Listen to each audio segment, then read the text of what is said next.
guys, ito na naman ang inyong Chef Leon Palma na nagbabalik sa ating YouTube channel o sa cooking tutorial.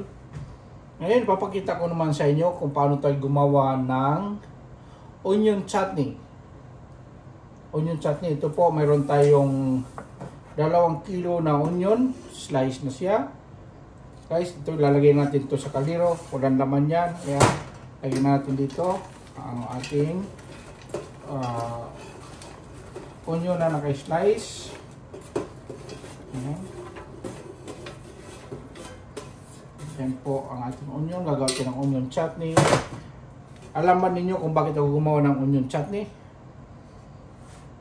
Kaya gumawa ko ng onion chutney kasi gagamitin natin ito sa liver mamaya. Ngayon, lagyan natin ng herbs. Thyme. Lagay natin to. Yan. 1 tablespoon. Yan, pwede na yan. 1 tablespoon. At mayroon din tayong red wine. Ito ay half bottle lang. Kaya mayroon pa akong isa. Ito. Bukas na natin ang red wine. Yan. Buksan pa natin itong isa. Ito, ang red wine. Ito, mahal-mahal ito, Malbec. Mas mahal ito kaysa sa una ko nilagay. Yan. Ang red wine. At siyempre, mayroon din yung sugar.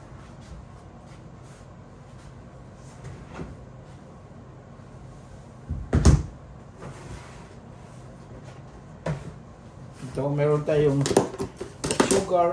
Ang gagawin kong sugar ay Demerara sugar. Ayan.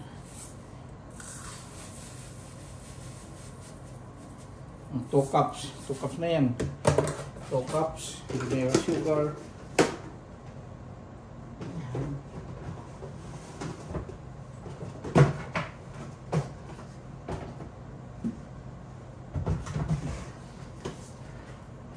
Tapos,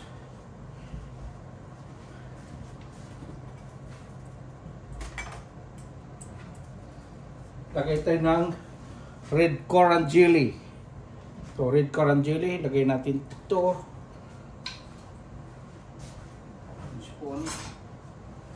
Lagay natin ng red currant jelly. Ayan.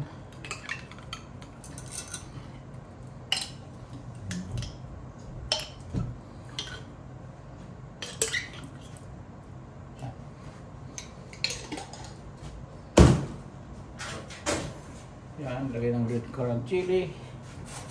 Tapos, yan, pakuluan na natin yan.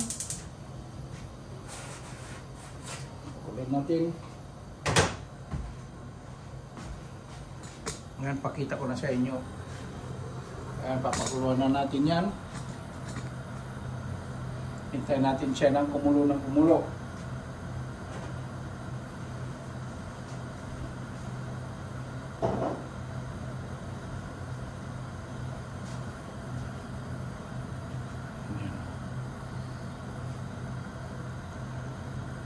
Okay, balikan natin mamaya. Ngayon, tingnan na natin. Balikan natin. Ayan. Oh. Ayan na, oh.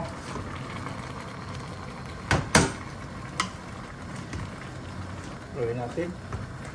Haluin.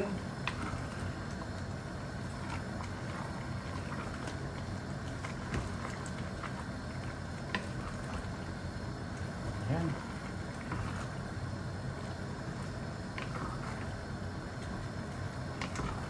Yan, kulay pula na, oh. Nagpula na ang ating onion. Ayan, oh. Nagpula na siya. Kasi actually, red onion naman talagang ginamit dyan. Red onion, tapos mayroon pang red wine. Tapos yung Demerara sugar. Kaya pula talagang lalabas dyan.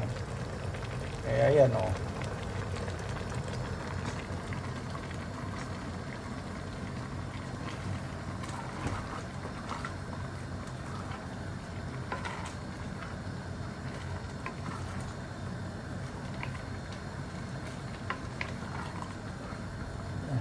Haluin.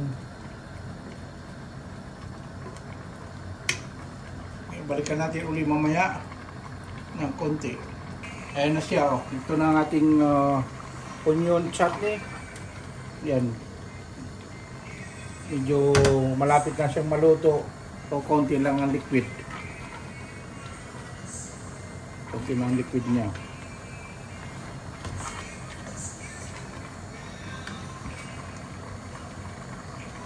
Tuloy pa natin ang pakuluin.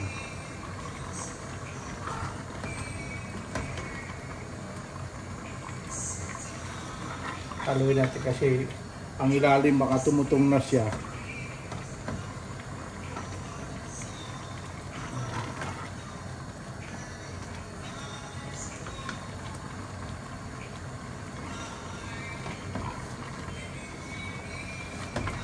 Kasi malapit na siyang matapos.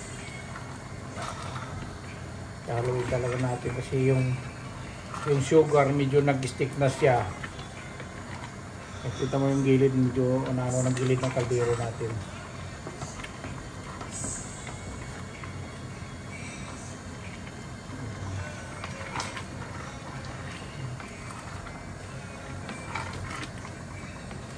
Haluin natin ang haluin yan.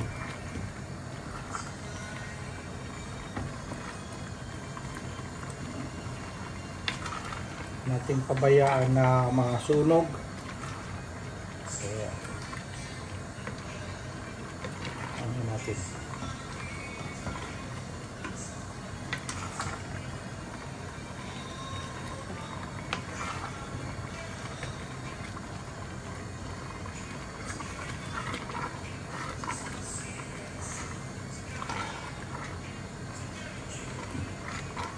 Haluin natin ang haluin ng ayos.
Itong chutney nito masarap din ito, nilalagay natin sa sandwich o sa nilagay sa milk, sa bloomer milk nilalagay ito, nalagay mayroong ano sa taas yung cheese. Gagawin ko to, papakita ko rin sa inyo ito gumawa ng paano ng white bloomer bread milk.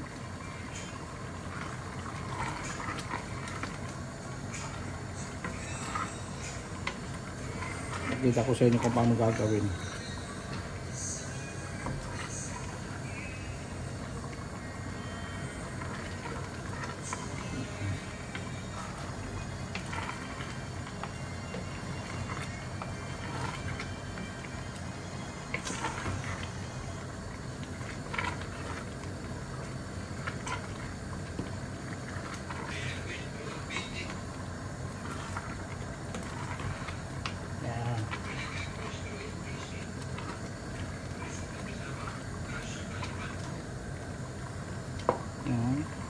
Malapit na.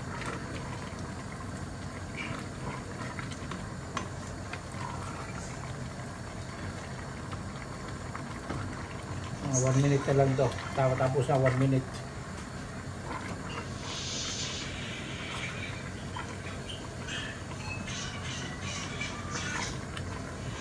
Ito lang to. 1 minute.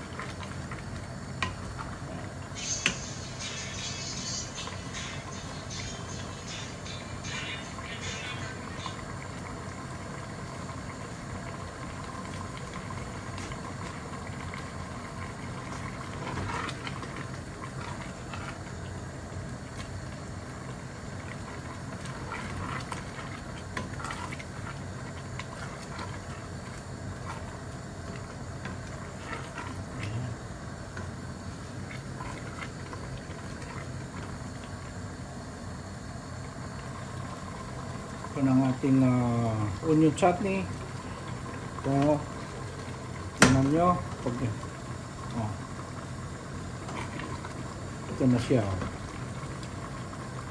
Shiny na siya, ibig sabihin okay na siya, shiny na. Okay. Tapos na siya. Shiny. Diba itong yan.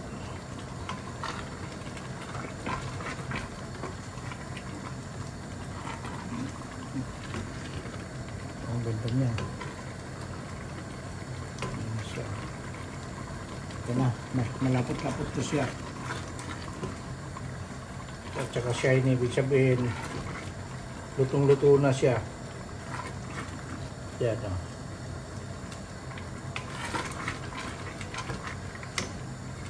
Na. Tayin na natin. Ito na ang ating finished product ng onion chutney. Ang finished product ng onion chutney ay marami pong mapaggamitan. Nagagamit po natin ito sa paggawa ng hotdog sandwich, bacon melt, or brie and ciabatta melt, at sa cheese melt sandwiches. Ginagamit yan sa starter like halloumi cheese, grilled halloumi. Ginagamit yan sa isang starter, or sa liver patty na starter, ginagamit din yan. At marami pang paggamitan yan. Sa mga salad, ginagamit ito. At like sa bloomer sandwiches, yan, ginagamit yan. Okay?